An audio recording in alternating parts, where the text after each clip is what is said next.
Hello बच्चों, कैसे हैं आप सभी। उम्मीद करते हैं बहुत अच्छे होंगे घर पे और अपना अपना पढ़ रहे होंगे, तैयारी कर रहे होंगे अपनी। चलिए आज पाठ 10 कक्षा 5 एक एक नियम जो बिल्कुल बेसिक्स है एक एक नियम का, उसके बारे में जानेंगे। एक नियम होता क्या है।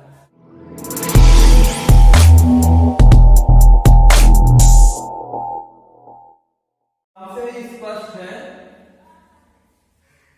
एक एक और नियम। तो एक एक का मतलब होता है, एक माने होता है क्या, एक एक का मतलब एक क्या होता है, एक। तो जो भी चीज होगी, कोई भी वस्तु होगी, उसको एक के बारे में ज्ञात करेंगे। जैसे मान लो कि मेरे पास 4 टॉफी है। कितनी टॉफी है? 4। वो 2 लोगों में देनी है, तो एक एक को कितनी मिलेगी? तो जैसे 4 टॉफी है और 2 लोगों को दे दी, तो प्रत्येक को कितनी मिली? 2। प्रत्येक को कितनी मिली? 2। तो एक चीज को कैसे ज्ञात करते हैं? देखो, जैसे ज्यादा चीजें दी हो, ज्यादा वस्तुएं हो और एक निकालना हो,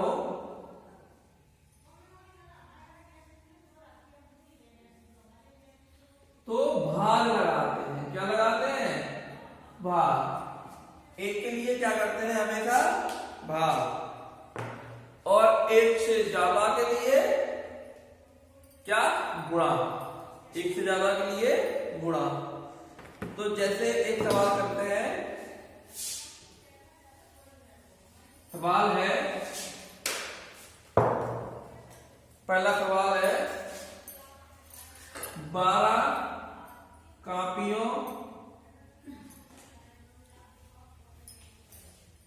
का मूल्य 162 है। तो एक कापी कितनी की आएगी? ठीक है, ये निकालना है। तो क्या बताए थे अभी? एक के लिए क्या करते हैं? भाग। कैसे लगेंगे?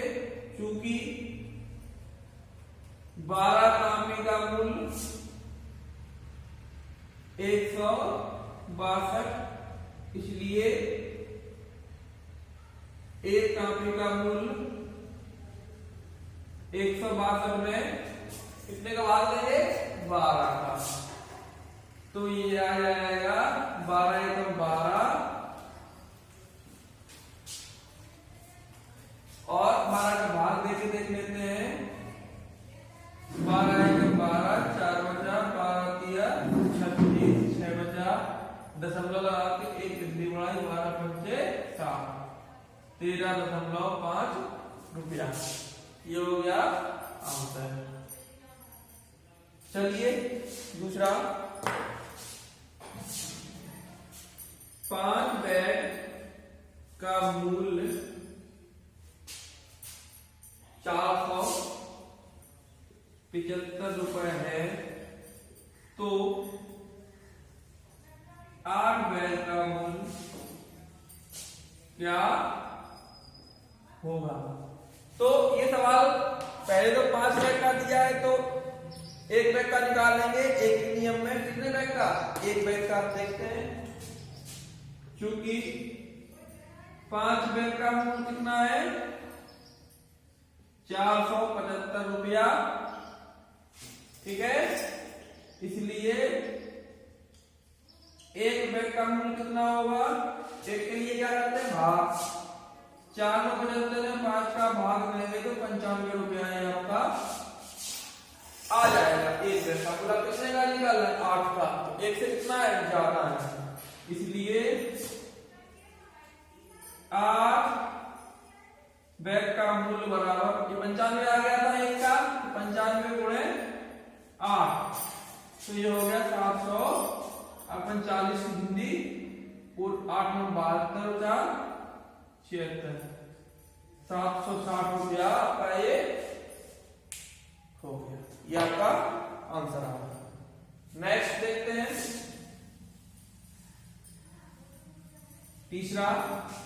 सभी सवालों का आएंगे बच्चों आपको एक बार, फिर दोबारा आप लोग करेंगे। एक रेलगाड़ी 300 किलोमीटर की दूरी 6 घंटे में तय करती है।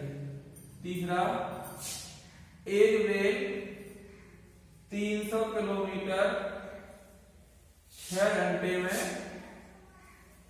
चलती है, तो 500 किलोमीटर कितने देर में चलेगी। तो ये भी एक नियम का क्या निकालना है, किलोमीटर निकालना है ना 500, तो किलोमीटर से शुरू करेंगे, क्योंकि कितने किलोमीटर चलती है 300 किलोमीटर चलती है बराबर 6 घंटे में, इसलिए 1 किलोमीटर चलेगी 6 घंटे में, और इधर 300 घंटे में 300 का भाग दे दिया इसके लिए, भाग देना बताए थे, तो ये कटेगा 6 एकम 6 और नीचे 50, 1/50 आ गया। ठीक, इसलिए 500 किलोमीटर चलेगी, तो 500 के लिए क्या करेंगे, 500 का गुणा 1/50 में कितने का गुणा 500 का, एक गिनती से एक गिनती और 5 से 50 10 लाख, तो 10 घंटे आ गया आपका उत्तर। चलिए अगला देखते हैं। एक परिवार है 15 किलो गेहूं 20 दिन के लिए चलता है। 15 किलो गेहूं 20 दिन चलता है। चौथा सवाल है, तो 30 दिन के लिए कितना गेहूं चाहिए, कितने दिन के लिए चाहिए, 30 दिन के लिए कितना गेहूं चाहिए। ठीक है, तो क्या निकालना है तुमको, दिन, क्या निकालने हैं दिन, तो दिन से शुरू करेंगे। इसमें क्या निकालना है किलोमीटर, तो किलोमीटर से शुरू किए, इसमें क्या निकालने हैं दिन। तो सवाल क्या है 15 किलो 20 दिन के लिए, तो 20 दिन के लिए कितना लगता है 15 किलो, इसलिए एक दिन के लिए भाग करेंगे, ये बताए थे 15 भाग करेंगे 20 का, तो कट जाएगा 5 से 5, 3 से 5 3 15 और 3 को 5 को 20, 3/4 किलो।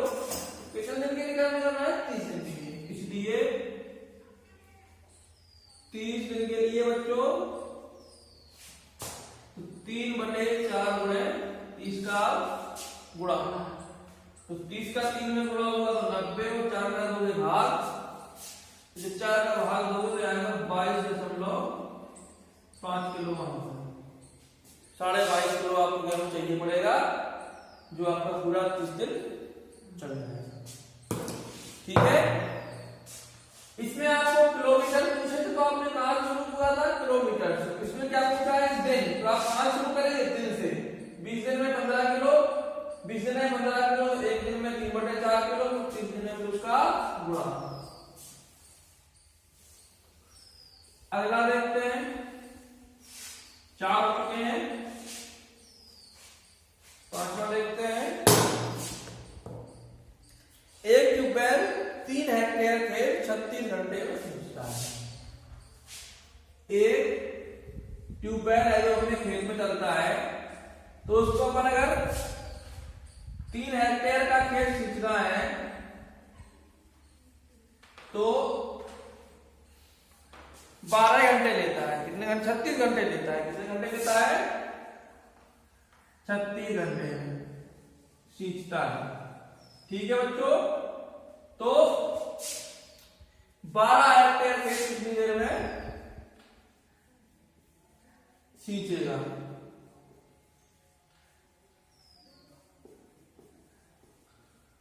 तो क्या निकालना है हेक्टेयर, क्या निकालना है हेक्टेयर। शुरू कहां से करेंगे हेक्टेयर से, जो निकालना है वो निकालना है। जैसे चूंकि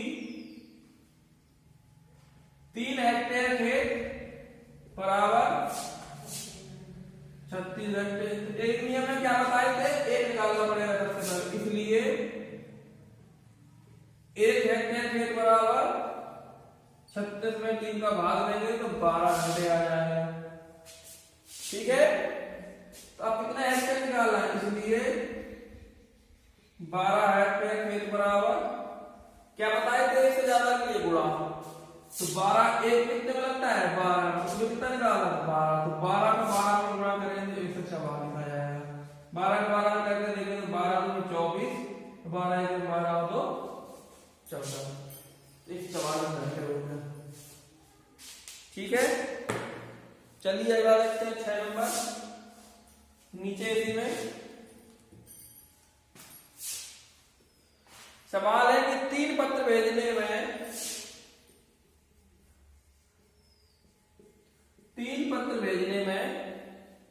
115.50 रुपए लगते हैं। ठीक है, तो 9 पत्र भेजने हैं, कितने पत्र भेजने हैं, 9 पत्र भेजने का खर्चा कितना होगा, ये सवाल है। 3 पत्र है 9 पत्र, तो क्या भेजने हैं, पत्र निकालने हैं। क्या निकालने हैं, पत्र। देखते हैं, चूंकि 9 पत्र भेजने में रुपए कितने लगते हैं, 115.50 रुपए 9 पत्र पे। ठीक है, तो सबसे पहले कितने पत्र निकाल रहे हैं, एक पत्र भेजने में रुपए, तो एक के लिए क्या करते हैं हमेशा भाग 115.50 भाग देंगे कितने का, 9 का, तो दशमलव क्या अंक बाद है ऊपर बच्चों, 2 अंक बाद, तो दशमलव हटाएंगे तो नीचे क्या बिंदी बढ़ जाएंगी, 2 बिंदी। अब एक बिंदी से एक बिंदी है खत्म हो गई। अब 5 का भाग देंगे, इसमें 18 और इसमें देंगे तो 5 दूनी 10, 5 या 15 और 5 एकम 5, तो ये हो गया 233/18। अब 18 का फिर से देंगे, 18 एकम 18, 5 बचे, फिर 100। 3 पत्र थे, 3 पत्र का भाग इतना देना, भाग कितने का देना है, 3 का देना है। तो दशमलव हटेंगे तो 2 बिंदी, एक बिंदी से एक बिंदी कट गई, 5 से काटेंगे तो 5 6 30, इधर 2 3 और 1, तो ये हो गया 231/6। 6 का भाग देंगे तो 6 3 18, 5 बचे, 5 बचे 51 हो गया, 6 8 48, 3 बचा, दशमलव लगाया, 6 25 3 जब देके दिखाते हैं, 6 3 18, 23 में से कितना बचा, 5 अंक लिया, 1 का 6 8 48। अब कितना बचा बच्चों, 48 50 51, 3 बचा ना। अब 3 में भाग जाएगा नहीं, तो लगाएंगे क्या यहाँ दशमलव, फिर एक बिंदी बढ़ा देंगे, कितने बढ़ा देंगे 1, 6 का 30 में देंगे 6 बच्चे, तो ये आ गया 38.5 रुपया एक पत्र का। कितने पत्र भेजने हैं, तो 9 पत्र भेजने का रुपए, तो 9 का गुणा कर देंगे, 38.5 में 9 का गुणा, 9 का गुणा 5 में करेंगे तो 9 बना 45 की 5 हासिल 4, 9 8 72, 4 76 की 6 हासिल 7, 9 की 27 7 34, दशमलव एक अंक बाद लगा है, दशमलव इधर ही थे ना, इसमें एक ही अंक केवल, तो यहाँ दशमलव एक अंक बाद लग जाएगा, तो ये हो गया 346 रुपया और 50 पैसे। जी आपको उत्तर हो गया। चलिए एक आखिरी सवाल आप लोग खुद करेंगे और उम्मीद करते हैं आपको समझ में आया होगा। यदि जिसको समझ में नहीं आया है तो हम दोबारा से भी आपको एक बार कल फिर से रिवीजन करके बताएंगे कि आप लोग फिर से दोबारा ये सवाल लगाएंगे। मेरा नाम प्रभात कुमार, सहायक अध्यापक, उच्च प्राथमिक विद्यालय कंपोजिट, कोड़ा किताई, ब्लॉक महेवा, जनपद जालौन से। बहुत बहुत धन्यवाद।